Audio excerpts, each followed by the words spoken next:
Hello friends, welcome to share trader Kannada. ಇವತ್ತು Sensex 616 points gain ಆಗಿ 53,750 close ಆದರೆ Nifty 179 points gain ಆಗಿ 15,990 close ಆಗಿದೆ. Virus bank Nifty 508 points gain ಆಗಿ 34,324 ಅಲ್ಲಿ ಕ್ಲೋಸ್ ಆಗಿದೆ. ರೀಸೆಂಟ್ ಟೈಮ್ಸ್ ಅಲ್ಲಿ ನೀವು ಗಮನಿಸಿದ್ರೆ ಎಕಾನಮಿ ರಿಲೇಟೆಡ್ ಆಗಿರುವಂತಹ ಡೇಟಾ ವೀಕ್ ಆಗೇ ಇದೆ and most of the social media platforms ಅಲ್ಲಿ ಗಮನಿಸ್ತಾ ಇರೋ ನ್ಯೂಸ್, ವೆಬ್ಸೈಟ್ಸ್ ಅನ್ನು ಗಮನಿಸ್ತಾ ಇದ್ರು ರಿಸೆಷನ್ ಅನ್ನೋ ವರ್ಡ್ ತುಂಬಾ ಜಾಸ್ತಿ ಕೇಳಿಸುತ್ತೆ ನಮಗೆ. ಎಕಾನಮಿ ಸ್ಲೋ ಡೌನ್ ಆಗ್ತಾ ರಿಸೆಷನ್ ಬರುತ್ತೆ ಅಂತ ಅಪ್ಡೇಟ್ ಬರ್ತಿದ್ರೆ ಮಾರ್ಕೆಟ್ ಏನಕ್ಕೆ ಈ ತರ ಬೆಳೀತಿದೆ ಅಂತ ಮೀನ್ಸ್ ರಿಸೆಷನ್ ರಿಲೇಟೆಡ್ ಆಗಿ ಮಾರ್ಕೆಟ್ ಇರೋ ಫಿಯರ್ ಕಂಪ್ಲೀಟ್ ಆಗಿದೆಯಾ, ಮಾರ್ಕೆಟ್ ಬೆಳೀತಾ ಇರೋದ್ರಿಂದ ನಮ್ಗೆ ಬರ್ತಿರೋ ಕ್ವಶನ್ ಇದ್ರ ರಿಲೇಟೆಡ್ ಆಗಿ ಮಾತಾಡ್ಕೊಳ್ಳೋ ಪ್ರಯತ್ನ ಮಾಡೋಣ ಇವತ್ತು. ಬಟ್ ಅದಕ್ಕೆ ಮುಂಚೆ ನಿನ್ನೆ FIS ಇಂದ ಬಂದಿರೋ ಬೈಯಿಂಗ್ ಬಗ್ಗೆ ಮಾತಾಡ್ಕೊಳ್ಳೋಣ. ಒಂದು ಡೇ ಬೈಯಿಂಗ್ ಬಂದಿದೆ ಅಲ್ವಾ ಅಂತ ನಾವು ಸಂತೋಷ ಪಡೋ ಅಷ್ಟರಲ್ಲಿ ನೆಕ್ಸ್ಟ್ ಅಗೇನ್ ರೀಸೆಂಟ್ ಟೈಮ್ಸ್ ಅಲ್ಲಿ ಸೆಲ್ಲರ್ ಆಗಿ ಚೇಂಜ್ ಆಗ್ತಿದ್ದಾರೆ FIS. ಫರ್ದರ್ ಆಗಿ ಇದು ಕಂಟಿನ್ಯೂ ಆಗುತ್ತಾ ಬೈಯಿಂಗ್ ಇಲ್ಲ ಅಂತ ನೋಡಬೇಕು, ಬಿಕಾಸ್ ಇದು ತುಂಬಾ important. Last time FIS by ಮಾಡಿರೋದು May 30th, ಅದಾದ್ಮೇಲೆ ಇಲ್ಲಿವರೆಗೂ FIS ಬೈ ಸೈಡ್ ಬಂದಿಲ್ಲ. ಅಂಡ್ ಈ ಸಲ ಅಗೇನ್ FIS ಬೈ ಸೈಡ್ ಬರ್ತಾ ಇರೋದು, ಅದನ್ನು ನಿನ್ನೆ ಮಾರ್ಕೆಟ್ ಸೆಕೆಂಡ್ ಹಾಫ್ ಅಲ್ಲಿ ಫಾಲ್ ಆದ್ಮೇಲೂ FIS ಬೈ ಸೈಡ್ ಬರ್ತಾ ಇರೋದು. ಆ ಫಾಲ್ ಗೆ ನಮ್ಗೆ ಯಾವ ತರ ಸಂಬಂಧ ಇಲ್ದಿರೋ ಹಾಗೆ FIS ಹೇಳೋದಕ್ಕೆ ಪ್ರಯತ್ನ ಮಾಡಿದ್ದಾರೆ. ಇದರ ಜೊತೆಗೆ FIS ಒಂದು ಸೆಲ್ಲಿಂಗ್ ಇಂಟೆನ್ಸಿಟಿ ಗಮನಿಸಿದ್ರೆ ಇವನ್ GST ಕ್ರೈಸಿಸ್ ಟೈಮ್ ಅಲ್ಲೂ FIS ಕಂಟಿನ್ಯೂಸ್ಲಿ 7 ಮಂತ್ಸ್ ಸೆಲ್ ಮಾಡಿದ್ದಾರೆ. ಆದ್ರೆ ಈ ಸಲ 9 ಮಂತ್ಸ್ ಹತ್ರ ಸೆಕೆಂಡರಿ ಮಾರ್ಕೆಟ್ ಅಲ್ಲಿ ನಿಯರ್ ಟು $50 ಬಿಲಿಯನ್ ಹತ್ರ FIS ಸೆಲ್ಲಿಂಗ್ ನ ಕಂಟಿನ್ಯೂ ಮಾಡ್ತಾನೆ ಹೋಗ್ತಿದ್ದಾರೆ. ಇಲ್ಲಿ FIS ಸೆಲ್ಲಿಂಗ್ ಮಾಡ್ತಿದ್ದಾರೆ ಅಂದ್ರೆ ಇಂಡಿಯನ್ ಈಕ್ವಿಟಿ ಮಾರ್ಕೆಟ್ ಅಲ್ಲಿ ಅವ್ರು ಹೋಲ್ಡ್ ಮಾಡಿರುವಂತಹ ಶೇರ್ಸ್ ಕಮ್ಮಿ ಆಗಿರೋ ತರಾನೇ meaning. March 2022 FIS holding Indian equity market ಅಲ್ಲಿ 20% ಆಗಿದ್ರೆ ಜೂನ್ 2022 ಟೈಮ್ಗೆ ಅದು 17% ಗೆ ರೀಚ್ ಆಗಿದೆ. ಲಾಸ್ಟ್ 10 ಇಯರ್ಸ್ ಅಲ್ಲಿ ಆಲ್ಮೋಸ್ಟ್ ಡಿಕೇಡ್ ಅಲ್ಲಿ ಇಷ್ಟೊಂದು ಲೋಯೆಸ್ಟ್ ಪರ್ಸೆಂಟ್ ಯಾವಾಗ್ಲೂ FIS ಇಂಡಿಯನ್ ಈಕ್ವಿಟಿ ಮಾರ್ಕೆಟ್ ಅಲ್ಲಿ ಹೋಲ್ಡ್ ಮಾಡಿರ್ಲಿಲ್ಲ. ಬಟ್ ಈ ಪಾಯಿಂಟ್ ನಾವು ಜ್ಞಾಪಕ ಇಟ್ಕೊಳ್ಳಿ, ಇಷ್ಟೊಂದು FIS Indian equity market cell ಮಾಡ್ತಿದ್ರು US ಮಾರ್ಕೆಟ್ ಅಂದ್ರೂ Indian equity markets better place ಅಲ್ಲೇ ಇದೆ. ಇದಕ್ಕೆ one of the reason recent times ಅಲ್ಲಿ ತುಂಬಾ ಜಾಸ್ತಿ ರಿಟೇಲ್ ಇನ್ವೆಸ್ಟರ್ಸ್ ಪಾರ್ಟಿಸಿಪೇಟ್ ಮಾಡ್ತಾ ಅಂಡ್ ಅವರ ಹಣನ ಮ್ಯೂಚುವಲ್ ಫಂಡ್ಸ್ ಅಲ್ಲಿ SIP ಮೂಲಕನು ಇನ್ವೆಸ್ಟ್ ಮಾಡ್ತಾ ಇರೋದು ರಿಟೇಲರ್ಸ್ ಬೈ ಮಾಡ್ತಿದಾರಲ್ಲ, ಅಂಡ್ ಇಂಡೈರೆಕ್ಟ್ ಆಗಿ ಮ್ಯೂಚುವಲ್ ಫಂಡ್ಸ್ ಅಲ್ಲಿ ಪಂಪ್ ಮಾಡ್ತಿರೋ ಹಣನು SIP ಮೂಲಕ ಹೋಗ್ತಿರೋ ಹಣನು ಡೊಮೆಸ್ಟಿಕ್ ಇನ್ಸ್ಟಿಟ್ಯೂಷನ್ ಇನ್ವೆಸ್ಟರ್ಸ್ ಮೂಲಕನು ಮಾರ್ಕೆಟ್ ಅಲ್ಲಿ ಹೋಗ್ತಾ ಇರೋದ್ರಿಂದ ಅದು ಮಾರ್ಕೆಟ್ ನ ಸ್ಟೆಬಿಲೈಸ್ ಮಾಡಿದೆ. ಅಂದ್ರೆ ತುಂಬಾ ಟೈಮ್ ಆದ್ಮೇಲೆ ಆಲ್ಮೋಸ್ಟ್ ಮೋರ್ ದನ್ 1.5 ಮಂತ್ ಆದ್ಮೇಲೆ FIS ಅಗೈನ್ ಬೈ ಸೈಡ್ ಬರ್ತಾ ಇರೋದು ಒಂದು ಚಿಕ್ಕ ಹೋಪ್.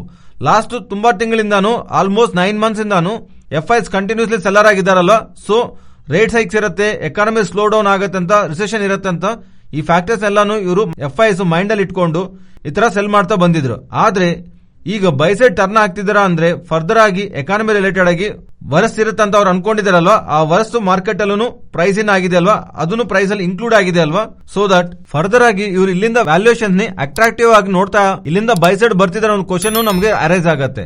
ಸೊ ಈ ತರ ನಿನ್ನೆ ಬಂದಿರೋ FIS ಬೈಯಿಂಗ್ ನ ಕಂಟಿನ್ಯೂಸ್ಲಿ ಅಪ್ಕಮಿಂಗ್ ಡೇಸ್ ಅಲ್ಲಿ ಬರ್ತಾ ಇದ್ರೆ ದೆನ್ ಮಾರ್ಕೆಟ್ಸ್ ಇಲ್ಲಿಂದ ಅಪ್ ಸೈಡ್ ಮೂವ್ ಆಗೋದಕ್ಕೆ ಪಾಸಿಬಿಲಿಟಿ ಇದೆ. ಆದ್ರೆ ಇದೊಂದು ಒನ್ ಡೇ ಇವೆಂಟ್ ತರ ನಮಗೆ ಅಗೈನ್ ಸೆಲ್ಲಿಂಗ್ ಸೈಡ್ ಕಾಣಿಸ್ತಾ ಇದ್ರೆ ನೆಕ್ಸ್ಟ್ ಮಾರ್ಕೆಟ್ ಅದನ್ನು ನೆಗೆಟಿವ್ ಆಗಿ ತಗೋಬೇಕಾಗತ್ತೆ. ನೋಡೋಣ ಇವತ್ತು FIS ಯಾವ ಡೈರೆಕ್ಷನ್ ಅಲ್ಲಿ ಇರ್ತಾರ ಅನ್ನೋದು. ಬಟ್ ಮಾರ್ಕೆಟ್ ಬೆಳೀತಾ ಇದ್ರೆ ಅದರ ಹಿಂದೆ ಇರೋದಂತೂ ನಾನಂತೂ ಅನ್ಕೊಂತಾ ಇರೋದು ಕ್ರೂಡ್ ಆಯಿಲ್ ಗೆ ತುಂಬಾ ವೆಯ್ಟ್ ಕೊಡ್ತೀನಿ. ಕ್ರೂಡ್ ಆಯಿಲ್ ಅಂತಾನೆಲ್ಲ ಮೆಟಲ್ಸ್ ಇಲ್ಲಿಂದ ತುಂಬಾ ಟೈಮ್ ಬ್ಯಾಕ್ ಇಂದ ರಿಸೆಷನ್ ಬರುತ್ತಂತ ಆ ಸ್ಟಾಕ್ಸ್ ಮೇಲೆ ಇಂಪ್ಯಾಕ್ಟ್ ತೋರಿಸ್ತಿದೆ ಅನ್ನೋ ಪಾಯಿಂಟ್ ನಾವು ಆಲ್ರೆಡಿ ವಿಡಿಯೋನಲ್ಲಿ ಮಾತಾಡ್ಕೊಂಡಿದೀವಲ್ಲ, ಅದರಲ್ಲೇ ನಾನು ಕ್ಲಿಯರ್ ಆಗಿ ಮೆನ್ಷನ್ ಮಾಡಿದೀನಿ. ರಿಸೆಷನ್ ಅನ್ನೋದು ನಾವು ಕೇಳ್ತಿದೇವಲ್ಲ, ಈ ತರ ಆರ್ಟಿಕಲ್ ಅಲ್ಲಿ ಓದ್ತಿದೀವಲ್ಲ, ಸೋಷಿಯಲ್ ಮೀಡಿಯಾ ಇವನ್ ಅದು ಟ್ರೆಂಡಿಂಗ್ ಆಗ್ತಿದೆ. ಟ್ವಿಟರ್ ನೋಡಿದ್ರೆ ರಿಸೆಷನ್ ಅನ್ನೋ ವರ್ಡ್ ನಿಮ್ಗೆ ಟ್ರೆಂಡಿಂಗ್ ಅಲ್ಲಿ ಕಾಣಿಸುತ್ತೆ. ಆತರ ಟ್ರೆಂಡಿಂಗ್ ಆಗ್ತಿದೆ ಅಂದ್ರೆ ತುಂಬಾ ಜನಕ್ಕೆ ಇದು ಅರ್ಥ ಆಗಿದೆ ಅಂತ. ಅವ್ರು ಮಾಡ್ತಿರುವಂತ ಸರ್ವೆ ಪ್ರಕಾರ ರಿಸೆಷನ್ ಬರೋದಲ್ಲ, ಆಲ್ರೆಡಿ ನಾವು ರಿಸೆಷನ್ ಅಲ್ಲಿ ಇದೀವಿ ಅಂತ under the consumer sentiment data ಮೂಲಕ ನಮಗೆ ಅರ್ಥ ಆಗತ್ತೆ. ಈ ತರನು ಆರ್ಟಿಕಲ್ಸ್ ಕಾಣಿಸ್ತಾ ಇದೆ. ಅಗೈನ್ ಲಾಸ್ಟ್ ವಿಡಿಯೋಲಿ ಮಾತಾಡ್ಕೊಂಡಷ್ಟು ರಿಪೀಟ್ ಮಾಡಬೇಕಂತ ಅನ್ಕೊಂತಿಲ್ಲ, ಬಿಕಾಸ್ ಎಕಾನಮಿ ಸ್ಲೋ ಡೌನ್ ಆಗತ್ತಂತ ಸ್ವಲ್ಪ ಟೈಮ್ ವರೆಗೂ ಆಲ್ಮೋಸ್ಟ್ 6 ಮಂತ್ಸ್ ವರೆಗೂ ಎಕಾನಮಿ ಸ್ಲೋ ಗ್ರೋತ್ ಇರುತ್ತೆ ಅನ್ನೋದು ನಾವು ರಿಸೆಷನ್ ರಿಲೇಟೆಡ್ ಆಗಿ ಕನ್ಸರ್ನ್ ಜೊತೆಗೆ ಮಾರ್ಕೆಟ್ ಒಂದು ಬಿಗ್ ಫಾಲ್ ಅಂತೂ ಕಾಣಿಸಿದೆ. ಅಂಡ್ ಅದು ಆಲ್ರೆಡಿ ಪ್ರೈಸ್ ನಲ್ಲೂ ಇನ್ಕ್ಲೂಡ್ ಆಗಿದೆ. ಈಗ ಇಲ್ಲಿಂದ ಫರ್ದರ್ ಆಗಿ ಫಾಲ್ ಆಗಬೇಕಂದ್ರೆ ಮಾರ್ಕೆಟ್ ಅಲ್ಲಿ ಯಾವ್ದಾದ್ರು ಪ್ರೆಸೆಂಟ್ ಎಸ್ಟಿಮೇಟ್ ಮಾಡ್ತಿದ್ದಲ್ಲ ಆತರ ಪಾಸಿಟಿವ್ ಇಟ್ಕೊಂಡಿದ್ರಲ್ವ, ಆ ಎಸ್ಟಿಮೇಟ್ಸ್ ಬ್ರೇಕ್ ಆಗಬೇಕು. ದೆನ್ ಆವಾಗಲೇ ಮಾರ್ಕೆಟ್ ನಲ್ಲಿ ನಾವು ಇನ್ನೂ ಫರ್ದರ್ ಫಾಲ್ ನ ಎಕ್ಸ್ಪೆಕ್ಟ್ ಮಾಡಬಹುದು. ಆತರ ನೋಡಿದ್ರೆ ಪ್ರೆಸೆಂಟ್ ಮಾರ್ಕೆಟ್ ಪಾಸಿಟಿವ್ ಬರುತ್ತೆ ಅಂತ ಎಸ್ಟಿಮೇಟ್ ನೋಡ್ತಿದೆ.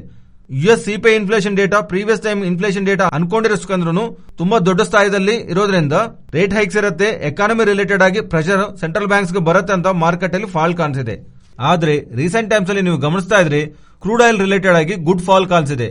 ಇವನ್ ಓವರ್ ನೈಟ್ ಅಲ್ಲಿನೂ ಆಲ್ಮೋಸ್ಟ್ 8 to 9% ಹತ್ರ ಕ್ರೂಡ್ ಆಯಿಲ್ ಫಾಲ್ ಆಗಿದೆ.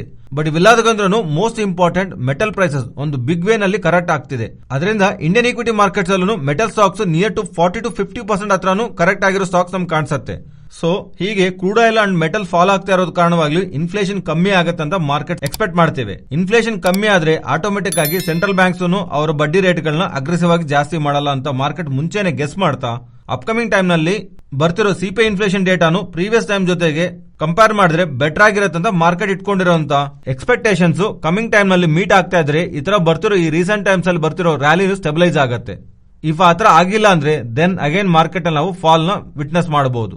ಮಾರ್ಕೆಟ್ ಅಲ್ಲಿ ಸ್ಪೆಕ್ಯುಲೇಷನ್ಸ್ ಯಾವಾಗ ನೆಗೆಟಿವ್ ಆಗಿ ಜಾಸ್ತಿ ಇರತ್ತಲ್ಲ, ಅಪ್ಕಮಿಂಗ್ ಟೈಮ್ಸ್ ನಲ್ಲಿ ಫೆಡ್ ಅವರು ಬಡ್ಡಿ ರೇಟ್ ಗಳನ್ನ ಜಾಸ್ತಿ ಮಾಡ್ತಾರೆ, ಎಕಾನಮಿ ವೀಕ್ ಆಗತ್ತೆ ಅಂತ ಈ ತರ ನೆಗೆಟಿವ್ ಸೆಂಟಿಮೆಂಟ್ಸ್ ಯಾವಾಗ ಇರತ್ತಲ್ವಾ ಅವಾಗ ಮಾರ್ಕೆಟ್ ಅದನ್ನ ಫ್ಯಾಕ್ಟರ್ ಮಾಡುತ್ತೆ. ಸ್ಟಾಕ್ಸ್ ಫಾಲ್ ಆಗತ್ತೆ, ಇಂಡೆಕ್ಸ್ ಫಾಲ್ ಆಗತ್ತೆ.